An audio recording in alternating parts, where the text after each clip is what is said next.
Greg Slaughter, balik Ginebra na nga ba?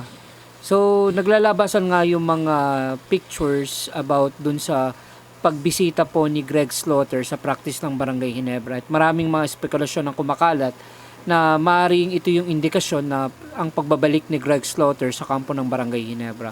Pero sinabi naman ni Coach Tim ko, nilinaw niya na nothing at work, sabi niya. At wala silang plano pa about that. So siguro maganda dyan ay hintayin natin yung official statement or kung meron mang mangyayari. Kasi naglabas din yung basila ng pictures na lumalabas na itong si Greg Slaughter ay maglalaro this September sa Basilan sa MPBL. And of course, wala naman ding masama kung nag-expect tayo ng something na pagbabalik ni Greg Slaughter. Ang kailangan lang is maklear yung kanyang kontrata sa lahat ng koponan at hindi natin alam kung yung rights niya ay nasa Northport pa. At pero madali na lang yung gawa ng paraan kung sakasakali via trade. Pero kung sakasakali na mabigyan ng pagkakataon ay napakagandang addition si Greg Slaughter sa Barangay Ginebra kasi kulang nga sa big man ang Barangay Ginebra.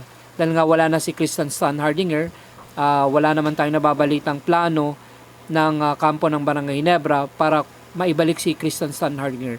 So ang the best option kung sakasakali ay si Greg Slaughter. So yun muna for today's video. Follow and share.